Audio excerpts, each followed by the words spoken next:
Hello प्यारे बच्चे।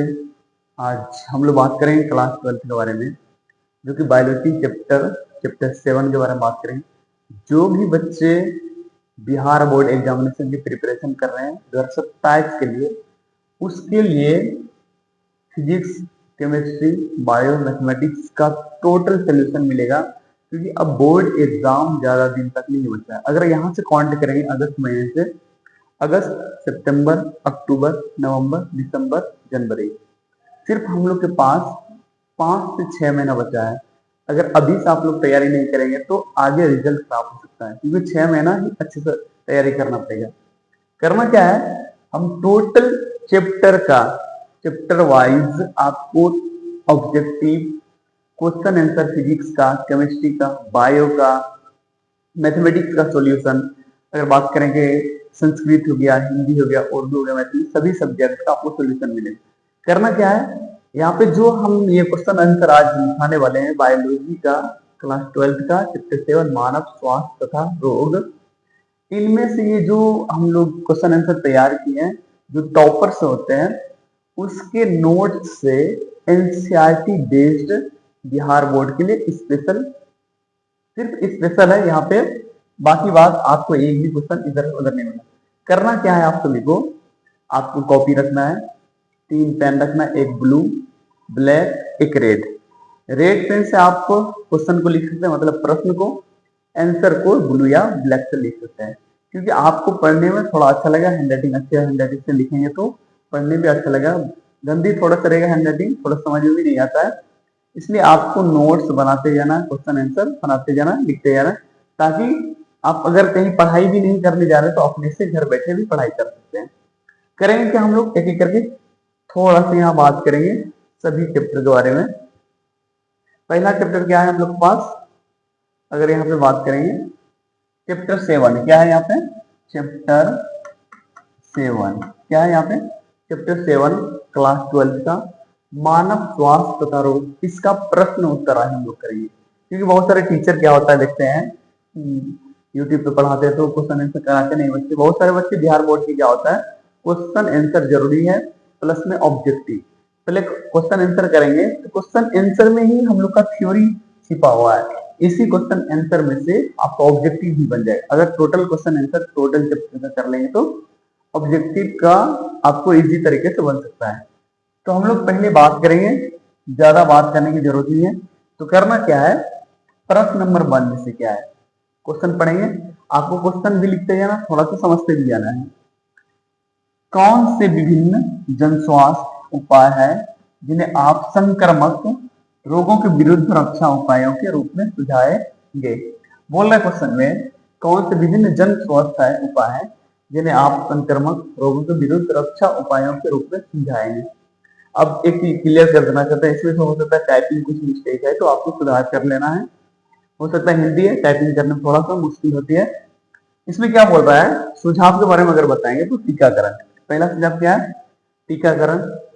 दूसरा सुझाव की अगर बात करें, रोग वाहक का उन्मूलन, रोग वाहकों का उन्मूलन, संक्रामक रोगों से ग्रस्त व्यक्ति को अलग करके उनका उपचार करना। फिर क्या है यहाँ पे, फोर्थ नंबर, संक्रामक रोगों के बारे में लोगों को शिक्षित करना या जानकारी देना। स्वास्थ्य, स्वच्छता व साफ सफाई पर ध्यान देना। अब करना क्या, इसके याद करने का तरीका भी सिखा देते हैं। सबसे पहले आपको नोट्स बनाना है, जितना एक चैप्टर का क्वेश्चन आंसर सभी क्वेश्चन आंसर लिख देना, एक रफ कॉपी अलग से लिखना, इस क्वेश्चन को याद करना, याद करके उस रफ कॉपी में लिखते जाना, 2 लाइन याद करना, 2 लाइन लिखते जाना। इससे क्या होता है, माइंड में सेटअप हो जाता है कब क्या लिखना है। नेक्स्ट क्वेश्चन देखते हैं, चैप्टर 7 क्लास 12 का नेक्स्ट क्वेश्चन के बारे में बात कर लेते हैं हम यहाँ पे। नेक्स्ट क्वेश्चन क्या है, प्रश्न नंबर 2, जैविकी के अध्ययन ने संक्रामक रोगों को नियंत्रित करने में किस प्रकार हमारी सहायता की है। बोल रहा है जैविकी जो होता है, यह अध्ययन ने संक्रामक रोगों को नियंत्रित करने में किस प्रकार हमारी सहायता करते हैं। अगर फर्स्ट नंबर की बात करें तो जैविकी के अध्ययन से हमें संक्रामक रोगों को पहचानने में मदद मिलती है, किसके क्या मिलती है, मदद मिलती है। सेकंड की अगर बात करें तो इससे संक्रामक रोगों के रोग कारकों के जीवन चक्र के बारे में पता चलता है, रोग कारकों के जीवन चक्र के बारे में पता चलता है। थर्ड नंबर की अगर बात करें तो संक्रामक रोगों के वाहकों की जानकारी मिलती है। फिर फोर्थ नंबर की बात करें, रोग वाहकों के नियंत्रण के उपाय मालूम चलते हैं। क्या है? नियंत्रण के उपाय मालूम चलते हैं। फिफ्थ नंबर की बात करें तो जैविकी के अध्ययन से कई संक्रामक रोगों के लिए औषधियों व टीकों की खोज हुई। क्या? अध्ययन और औषधियों, मतलब औषधि किसको बोला था? जड़ी बूटी को औषधि बोला था, और टीकों की खोज है। ये क्वेश्चन नंबर 1 और 2 था, आपको कॉपी में नोट डाउन करते जाना। नेक्स्ट क्वेश्चन की बात करें, question number third, question number third यहाँ पे दिया गया है। प्रश्न नंबर 3, निम्नलिखित रोगों का संकरण कैसे होता है?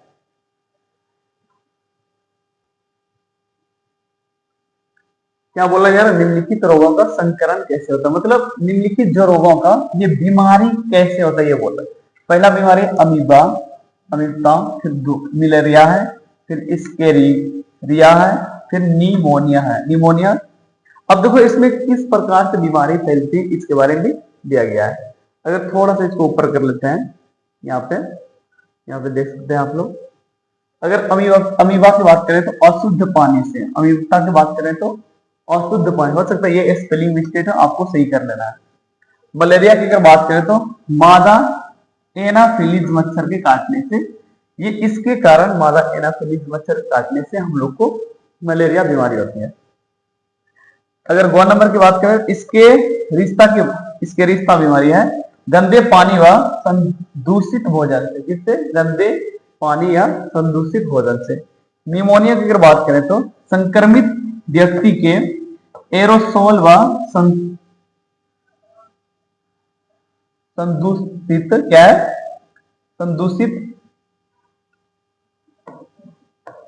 संदूषित क्या है?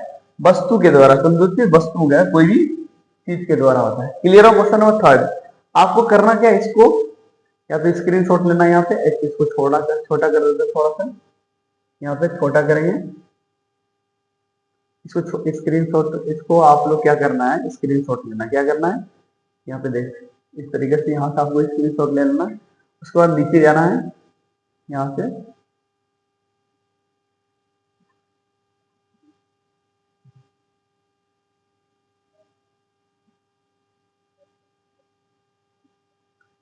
से स्क्रीनशॉट ले लेना आपको सभी को। यहाँ पे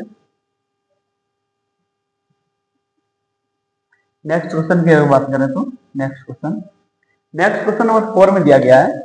क्या दिया गया है ये भी बात कर लेते हैं थोड़ा सा। क्वेश्चन नंबर 4 में क्या है? जलवाहित रोगों की रोकथाम। जो जलवाहित रोगों की रोकथाम के लिए आप क्या उपाय अपनाएंगे? बोल रहा है जलवाहित जो रोग होता है उसकी रोकथाम के लिए आप क्या क्या उपाय अपनाएंगे, ये पूछा जा रहा है क्वेश्चन 4 का। अगर फर्स्ट नंबर की बात करें, पानी को छानकर उबालकर पीना चाहिए।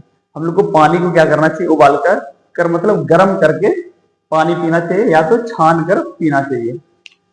अब देखो दूसरा नंबर क्या है? जल के स्रोत प्रदूषित ना हो। जल का जो स्रोत है प्रदूषित ना हो, प्रदूषित मतलब गंदा पानी नहीं होना चाहिए। जल का निकास उचित होना चाहिए। निकासी जैसे आप जहां पे रहते हैं आपके इर्द गिर्द पानी जमा जो होता है वो निकासी अच्छे तरीके से होना। निकासी का मतलब आप बाहर पानी, गंदा पानी चले जाना चाहिए। ये क्वेश्चन नंबर 4 का ये आंसर इतना सा। अब क्वेश्चन नंबर 5 के बारे में बात कर लेते हैं। डीएनए वैक्सीन के संदर्भ में उपयुक्त जीन के अर्थ के बारे में अपने अध्यापक से चर्चा कीजिए। डीएनए वैक्सीन के बारे में चर्चा करने के लिए बोल रहा है। अगर इसकी आंसर की बात करें यहाँ पे, थोड़ा सा ऊपर कर लेते हैं, इसका उत्तर है डीएनए वैक्सीन का अर्थ है कि कृत्रिम बनावटी तरीके से विशिष्ट रोगजनक की प्रतिजनी, क्या है? प्रतिजनी प्रोटीन के निर्माण, यहाँ पे देख सकते प्रोटीन के निर्माण से जीवाणु अथवा खमीर की कोशिकाओं में कृत्रिम माध्यम पर संवर्धित करके किया जा रहा है। अब इससे आगे क्या है? उपयुक्त जीन, क्या है यहाँ पे? उपयुक्त जीन इम्यूनोजेनिक प्रोटीन के निर्माण को नियंत्रित करने वाला विशिष्ट डीएनए खंड होता है। क्या होता है? विशिष्ट डीएनए खंड होता है। अब आगे बात करेंगे इस जीन का क्लोनीकरण, क्या है, क्लोनीकरण करके तथा इसके पश्चात वाहक के साथ जोड़कर किसी व्यक्ति में प्रवेश करवाया जाता है। क्या बोल रहा है, किसी व्यक्ति में प्रवेश करवाया जाता है। इससे यहाँ क्या है, इससे वह व्यक्ति किसी रोग विशेष प्रतिरक्षित हो जाता है। क्या करता है, प्रतिरक्षित है। अब ये भी किसी बच्चे के माइंड में ये लगता है इतना बड़ा बड़ा आंसर कैसे है। एक होता है लघु उत्तरीय प्रश्न, एक होता है दीर्घ उत्तरीय प्रश्न, एक होता है शॉर्ट प्रश्न उत्तर होता है। इसमें से दीर्घ प्रश्न उत्तर ये समझ लीजिए क्वेश्चन नंबर 5 है। क्वेश्चन नंबर 5 के बाद हम लोग क्वेश्चन नंबर 6 के बारे में बात करेंगे। क्वेश्चन नंबर 6 में क्या है, प्राथमिक और द्वितीय, पहला और दूसरा लसिकाओं के अंगों के नाम बताएं। क्या बोल रहा है, लसिकाओं के अंगों के नाम बताएं। उत्तर इसका दिया गया है, प्राथमिक लसिकाओं के अंग अस्थिमज्जा, बोन मैरो तथा थाइमस। क्या है, बोन मैरो तथा थाइमस। द्वितीय की अगर बात करें तो द्वितीय लसिकाओं के अंगों में प्लीहा, स्प्लीन, लसिका ग्रंथियों, टॉसिल्स और दुदांत के पेयर पैसे तथा पेरिसेसिका अपेंडिक्स आदि है। देखिए यहाँ पे कुछ ये जो प्रिंटिंग है मिसप्रिंट, ये टाइपिंग मिस्टेक हो, क्योंकि हिंदी में टाइपिंग करना बहुत मुश्किल होता है, इसलिए ये टाइपिंग थोड़ा सा गड़बड़ हो सकता है कहीं पे। क्वेश्चन नंबर 7 की अगर बात करें यहाँ पे, इस अध्याय में मतलब इस चैप्टर में निम्नलिखित सुप्रसिद्ध संताक्षर इस्तेमाल किए गए हैं। अब देखो क्या है, इसका पूरा नाम बताइए। MLT, CMI, AIDS, HIV, MALT, MALT. ये जो जितना भी 4 तक लिखा गया, क ख ग घ अंक तो नहीं है, 4 तक है, इसका फुल फॉर्म पूछ रहा है। क्या पूछ रहा है, फुल फॉर्म।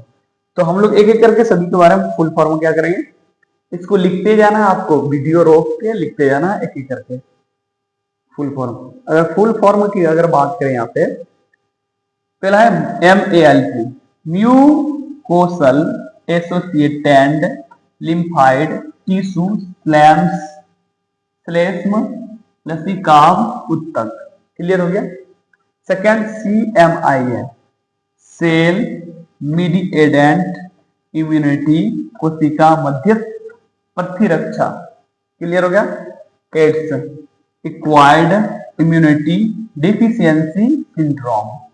अगर NACO का फुल फॉर्म है national AIDS control organisation.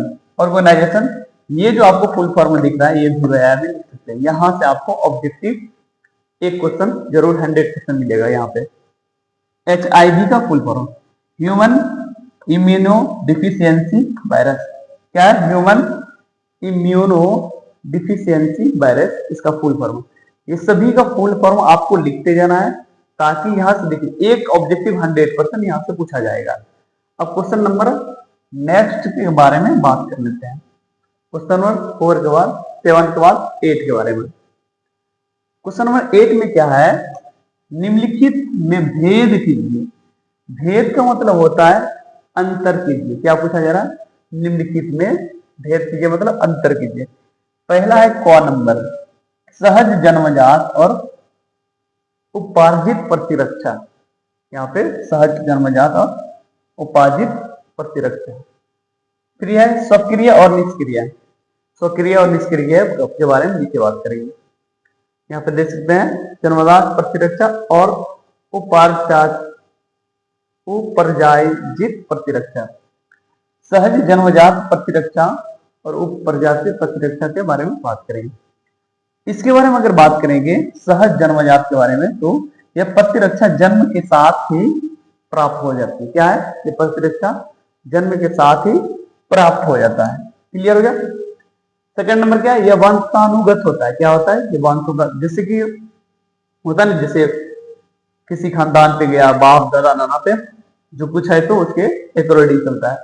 Third number के इससे संक्रमण या किसी अन्य तरीके से प्राप्त किया जा सकता है। इसके द्वारा सहज या जन्मजात इसको बोला जाता है। अब उपार्जित प्रतिरक्षा इसको बोला जाता है। यह जन्म के पश्चात जीवन में प्राप्त की जाती है। क्या बोला जाता है, ये जन्म के पश्चात ही जीवन में प्राप्त किया जाता है। यह वंशानुगत नहीं होता है। क्या पूछा जा रहा है? ये वंशानुगत नहीं होता है। थर्ड नंबर की अगर बात करें, इसे संक्रमण या टीकों से विकसित किया जा सकता है। इसको संक्रमण या टीकों से विकसित किया जा सकता है। अभी क्लियर नहीं हो, क्योंकि सक्रिय और निष्क्रिय में भी हम लोग को डिफरेंस करना है, मतलब अंतर निकालना है। नेक्स्ट चलते हैं। इसमें देखिए सक्रिय और निष्क्रिय, सक्रिय के बारे में यहाँ दिया गया, निष्क्रिय के बारे में यहाँ पे। आप क्या करें, यहाँ से जैसे सक्रिय के बारे में पॉइंट दिया गया है, सक्रिय प्रतिरक्षा, इसमें से एक दो पॉइंट को छोड़ भी सकते हैं, क्योंकि इतना डिटेल में कोई जरूरी नहीं लिखना। आप इसमें से 2 या 3 पॉइंट लिख सकते हैं, या निष्क्रिय प्रतिरक्षा से भी 1 से 2 पॉइंट लिख सकते हैं। शॉर्ट में आप नोट्स बना सकते हैं। सक्रिय प्रतिरक्षा के बारे में बात करें, इसमें डिफरेंस करना है। फर्स्ट नंबर है, या किसी व्यक्ति में संक्रमण या टीके के द्वारा स्वयं उत्पन्न होती है। क्या बोल रहा है? सक्रिय में यह किसी एक व्यक्ति में संक्रमण या टीके के द्वारा स्वयं उत्पन्न, मतलब खुद से उत्पन्न हो जाता है। सेकंड नंबर क्या है? यह धीमी गति से कार्य करता है। क्या बोल रहा है? ये धीमी गति से कार्य करते हैं, क्योंकि प्रारंभ में इसकी संख्या कम होती है। थर्ड नंबर क्या है? यह संपूर्ण जीवन काल में कार्य करता है, ये पूरे जीवन में काम करते रहता है। फोर्थ नंबर, यह हानि रहित होती है, इसके पश्चात प्रभाव नहीं होता है। थर्ड नंबर क्या है? यह माता से बच्चों को प्राप्त नहीं होता है। और सिक्स नंबर, यह विभिन्न प्रकार के संक्रमण के लिए प्रभावी भी होता है। सेवंथ नंबर के बारे में बात करें, यह प्रतिरक्षा स्मृति युक्त होता है, इसमें द्वितीय एंटीजेनिक उद्दीपन अधिक प्रभावी होता है। ये तो क्लियर हो गया। अब बात कर लेते हैं निष्क्रिय प्रतिरक्षा के बारे में। इसके बारे में निष्क्रिय प्रतिरक्षा के बारे में क्या है? फर्स्ट पॉइंट, इसमें पूर्व निर्मित प्रतिरक्षा का उपयोग किया जाता है। सेकंड में है, अधिक मात्रा में पूर्व निर्मित प्रतिरक्षा के उपयोग के कारण यह त्वरित गति से होता है, त्वरित गति से होता है। थर्ड नंबर क्या है? यह एक निश्चित समय के लिए एक ही प्रतिरक्षा करती है। नेक्स्ट क्या है? इसके कभी पश्चात प्रभाव होने के कारण यह हानिकारक हो सकती है। फिफ्थ नंबर है, यह माता पिता से प्लीसेंटा द्वारा बच्चों में आती है। इसके द्वारा प्लीसेंटा, ये इंपॉर्टेंट पॉइंट है, पूछ सकता है यह किसके द्वारा बच्चों में आता है? प्लीसेंटा के द्वारा। यह विशिष्ट संक्रमणों के लिए ही प्रभावी होता है। लास्ट क्या है? यह प्रतिरक्षा की स्मृतिहीन होती है, इसमें द्वितीय एंटीजेनिक उद्दीपन कम प्रभावी होता है। क्या होता है? कम प्रभावी होता है। क्वेश्चन नंबर तो यहाँ पे 8 कंप्लीट हो गया। अब क्वेश्चन नंबर 9 के बारे में बात करेंगे। क्वेश्चन नंबर 9 के क्या है? प्रतिरक्षा प्रतिपिंड अणु का अच्छी तरह से नामांकित चित्र बनाए। इसको आप VVI में लिख लीजिए। किसमें लिखे? Very very important question, VVI question. सबसे पहले इसको फिगर बनाना। क्या करना है? फिगर वाला जहां भी क्वेश्चन आए, या तो फिजिक्स में, या तो केमिस्ट्री में, या बायो में, वो इंपॉर्टेंट क्वेश्चन होता है। क्या पूछा जाए? प्रतिरक्षी प्रतिपिंड अणु अच्छी तरह से नामांकित चित्र बनाइए। अब ये जो प्रतिपिंड दिखाई दे रहा है यहाँ पे, ये इसका फिगर को क्या करना है एक अच्छे तरीके से, या तो आप स्क्रीनशॉट ले सकते हैं किस तरीके से बना हुआ है। जिस तरीके से आपको यहाँ डायग्राम दिया गया है, इसको कलर भी करना, आप येलो से कर सकते हैं। यहाँ पर कलर येलो येलो, बाकी आप किसी भी पेन से कर सकते हैं समझने के लिए। क्योंकि फिगर वाला क्वेश्चन में आप फिगर भी बना देंगे तो उसमें 5 नंबर वाले में 3 नंबर दे ही देता है। नेक्स्ट क्वेश्चन देख लेते हैं। Question number 10। Question number 10, question number 10 में क्या है? वे कौन से विभिन्न रास्ते हैं जिनके द्वारा मानव प्रतिरक्षा न्यूनता विषाणु HIV का संचरण होता है? किसका बोल रहे हैं? क्या संचरण होता है किसके द्वारा? पहला अगर बात करें ऑप्शन, पहले पॉइंट की बात करें, संक्रमित रक्त के आधार द्वारा, यहाँ पे आधार होता है, ठीक है सर। दूसरा अगर बात करें पॉइंट, संक्रमित इंजेक्शन या बार बार प्रयोग करने पे। आप किसी की रक्त को आप डोनेट, जैसे आप अपने बॉडी में किसी को अगर HIV बीमारी है, उसका रक्त आप अपने शरीर में खून लेंगे तो आपको भी HIV बीमारी होगा। किसी अगर व्यक्ति को HIV बीमारी है, उसको इंजेक्शन जिससे कि नीडल होता है, उससे आप किसी को इंजेक्शन दिया, उस इंजेक्शन से आपको भी इंजेक्शन देगा तो आपको भी HIV बीमारी हो सकता है। थर्ड नंबर, संक्रमित व्यक्ति से यौन संबंध द्वारा, किसी व्यक्ति से आप संक्रमित जो HIV बीमारी है उसके साथ आप भी यौन संबंध कराएंगे, आपको भी बीमारी हो सकता है। फोर्थ नंबर, संक्रमित माता से अपरा द्वारा शिशु को, माता पिता से भी होता है। क्वेश्चन नंबर 10 के बाद क्वेश्चन नंबर 11 के बारे में बात करें। 11 क्वेश्चन थोड़ा सा बड़ा है, आपको अच्छे तरीके से ध्यान देना है। क्वेश्चन में क्या कहा जा रहा है, वे कौन सी क्रिया विधि है जिससे एड्स विषाणु संक्रमित व्यक्ति के प्रतिरक्षा तंत्र का ह्रास करता है। अब ये चैप्टर का नाम है मानव स्वास्थ्य रोग, इसलिए मानव के बीमारी से स्वास्थ्य रिलेटेड कैसे कौन सा बीमारी फैलते हैं उसी के बारे में दिया गया है। नेक्स्ट के बारे में बात करते हैं उत्तर के बारे में। एड्स विषाणु रेट्रोवायरस होता है। क्या होता है? एड्स जो विषाणु होता है वो रेट्रोवायरस होता है। इसका RNA जीनोम विलोम ट्रांस पंकसित एंजाइम रिवर्स ट्रांसक्रिप्टेज की सहायता से शरीर की श्वेत रक्तनु माइक्रोफेज में प्राकृतिक रेप्लिकेट होकर विषाणीय DNA बनाता है, जो परपोषी कोशिकाओं का DNA के साथ समांकित होकर संक्रमित कोशिकाओं को असंख्य विषाणु उत्पन्न करने का आदेश देता है। श्वेत रक्त कणों विषाणु को पैदा करने की मशीन की तरह कार्य करने लगते हैं। अधिक संख्या में बनने के पश्चात यह सहायक ही लसिकाणुओं को नष्ट करके संतति का विषाणु उत्पन्न करता है। क्या? संतानों को विषाणु उत्पन्न करता है। आगे के वाक्य तथा टी लसिकाओं को नष्ट करने लगते हैं। इनमें कमी आते ही संक्रमित व्यक्ति कई अनेक परजीवियों का शिकार हो जाता है। कई अनेक परजीवियों का शिकार भी हो जाता है। ये तो क्वेश्चन हो गया। क्वेश्चन नंबर 11, इसको क्या करना है आपको, एक स्क्रीनशॉट लेना है। सबसे पहले क्वेश्चन लिख देना है। क्वेश्चन लिख के ये आंसर लिख लेना है। आंसर में क्या करना है, इसको टोटल अच्छे तरीके से आपको करना क्या, कुछ भी एक्स्ट्रा नहीं पढ़ना है। यहां से क्वेश्चन नंबर लिखना है, यहीं से कॉपी को निकालना है, इसी क्वेश्चन आंसर को रट जाना, आपको पढ़ लेना अच्छे तरीके से समझ के, क्योंकि ये जो आपको क्वेश्चन नंबर दिखाई दे रहा है क्वेश्चन सब, ये टॉपर के नोट से एनसीईआरटी बेस्ड बनाया गया। क्वेश्चन नंबर नेक्स्ट के बारे में बात करते हैं, क्वेश्चन नंबर 12 के बारे में। 12th में क्वेश्चन में क्या है, प्रसामान्य कोशिकाओं से कैंसर कोशिकाएं किस प्रकार भिन्न है। प्रसामान्य कोशिका और कैंसर कोशिकाओं से किस तरह अलग है, पूछा जा रहा है। सबका अलग अलग पॉइंट है, देख लेते हैं। प्रसामान्य कोशिका, इसमें नियंत्रित कोशिका विभाजन होता है। इनका एक निश्चित जीवन काल होता है। थर्ड नंबर, ये एक दूसरे से संबंधित होता है। फोर्थ नंबर, ये ट्यूमर नहीं बनाती है। अब कैंसर कोशिकाओं के बारे में जान लेते हैं। इनमें अनियंत्रित कोशिकाएं विभाजन होता है। सेकेंड नंबर, इनका निश्चित जीवन काल नहीं होता। क्या बोला जा रहा है, इसका निश्चित जीवन काल नहीं होता है। थर्ड नंबर क्या है, ये एक दूसरे से संबंधित नहीं होता है।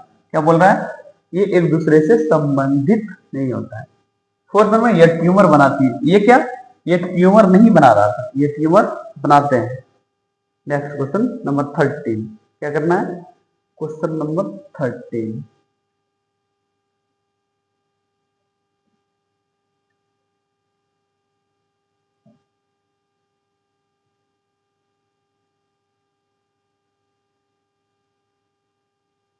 क्वेश्चन नंबर 13 के बारे में बात कर लेते हैं यहाँ पे हम लोग। क्वेश्चन नंबर 13 में क्या है, मेटास्टेसिस का क्या मतलब है, व्याख्या कीजिए। यहाँ पे अगर देखेंगे, मेटास्टेसिस दुर्दम मेले ग्राउंड का एक खास लक्षण है, जिसमें नवद्वीय और कोशिकाओं तेजी से संख्या में बढ़कर समान ऊतकों पर हमला करके उन्हें नष्ट करती हैं। साथ ही यह सक्रियता से विभाजित होकर अन्य स्वास्थ्य कोशिकाओं की कमी के द्वारा भूखा मारने लगती है। क्या करता है, भूखा मारने लगती है। रोग के अधिक संक्रमण की स्थिति में अनुबंधों से कुछ कोशिका रक्त के साथ शरीर के अन्य भागों में पहुंच सकता है। दुरुस्त अंगों में भी, यहाँ पे कुछ मिस प्रिंट हो गया है, इसको थोड़ा सा करेक्शन कर लेना। क्वेश्चन नंबर 14 के बारे में बात कर लेते हैं। क्वेश्चन नंबर 14, उसके बाद क्वेश्चन नंबर 16 और 17 है। बस 4 क्वेश्चन और बचा है। आपको स्क्रीनशॉट भी ले सकते हैं या तो देख भी सकते हैं किस तरीके से क्या करना है। Question number 14, question number 14, alcohol या ड्रग्स के द्वारा होने वाले दुष्प्रयोग हानिकारक प्रभावों की सूची बनाए। एल्कोहल जो बच्चे लोग नशा करते हैं या ड्रग्स पीते हैं, इसमें क्या करता है? आत्मविश्वास या आत्मनिर्णय कार्य करते प्रचुर एकाग्रता में कमी आना, यकृत या वृक्क, मस्तिष्क और पाचन तंत्र से संबंधित विकार उत्पन्न करता है, मतलब बीमारी उत्पन्न होता है। थर्ड नंबर क्या है? व्यवहार में नकारात्मक परिवर्तन आना, जो व्यवहार बिहेवियर जो होता है उसमें निगेटिविटी आते हैं। फोर्थ नंबर, भूख में कमी, नींद न आना, थकावट तथा वजन में नियंत्रणता कमी होना। अब देखो यहाँ पे क्वेश्चन नंबर 14 तो हो गया, अल्कोहल और ड्रग्स के द्वारा होने वाले दुष्प्रयोग हानिकारक के प्रभाव। अब क्वेश्चन नंबर 15 के बारे में बात कर लेते हैं। इसके बारे में क्वेश्चन नंबर 15, क्या आप ऐसा सोचते हैं कि मित्रगण किसी को अल्कोहल या ड्रग्स सेवन के लिए प्रभावित कर सकते हैं?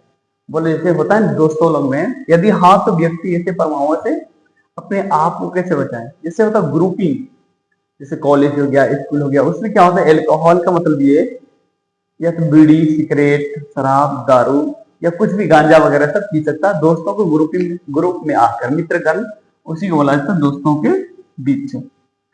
अब देखो अल्कोहल ड्रग्स के आदि व्यक्ति से दूर रहें। अब देखिए यहाँ पे एक चीज मोस्ट इंपॉर्टेंट हम पॉइंट बताने जा रहे हैं। जो भी बच्चे एल्कोहलिक होते हैं या एल्कोहल होता है या एल्कोहल नहीं पीते या ड्रग्स, बीड़ी, सिगरेट जिससे नशीली पदार्थ जो भी नहीं करते हैं, वो बच्चे किस तरीके से सीखते हैं? वो बच्चे बड़ों के दरमियान या साये में आके आगे पीछे या इधर उधर फिर रहे हैं, वो उसको बड़े ही लोग सिखाते हैं। और जब तक उसको बड़े उसको सजेस्ट नहीं करते या तो थोड़ा सा भी उसको छूट नहीं देता है, तो तब तक बच्चे कुछ भी नहीं सीखते हैं। जैसे बड़े उसको कुछ लाने के लिए दे दिया, जैसे कि मधु, पान, बीड़ी वगैरह सब, अब बच्चे क्या होता है माइंड में सेट होता है कि हमको भी थोड़ा सा चख के देखना चाहिए, तो वहां से बच्चे माइंड में सेट करते हैं हमको थोड़ा धीरे धीरे खाते खाते वहां से आदत बन जाता है।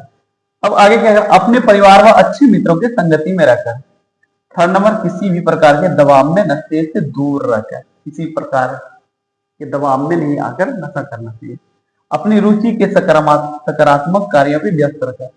अपनी रुचि, आपको जो इंटरेस्ट है उसमें आप पॉजिटिविटी के साथ अपना कार्य में व्यस्त रहना चाहिए।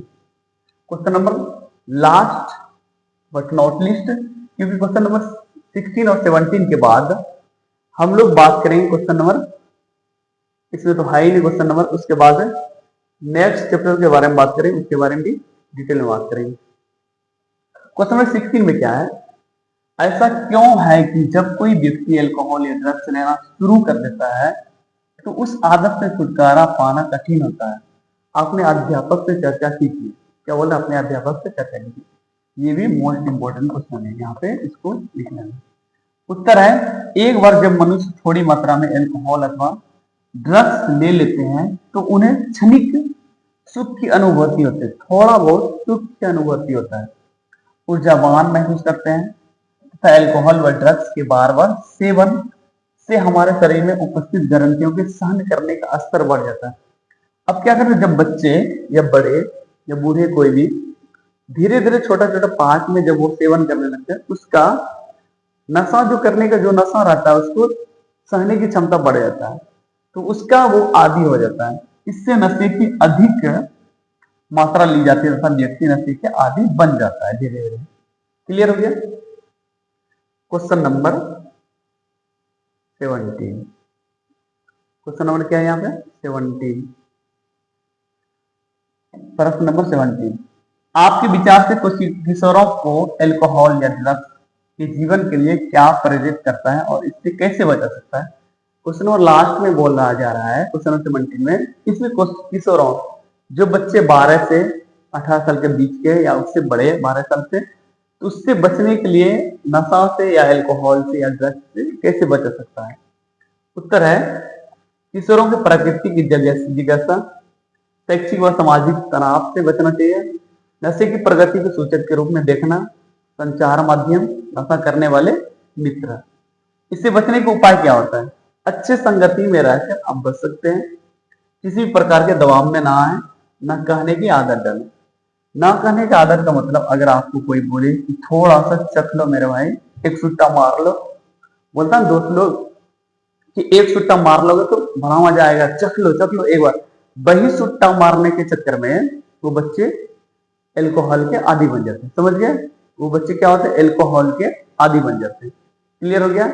अब देखिए बिहार बोर्ड के क्लास 12 का चैप्टर 7 मानव रोग और स्वास्थ्य, क्या था? मानव रोग और स्वास्थ्य। यहां पे देख सकते हैं मानव स्वस्थ तथा रोग, क्या है? मानव। चैप्टर 7 है मानव स्वस्थ तथा रोग। क्लियर हो गया?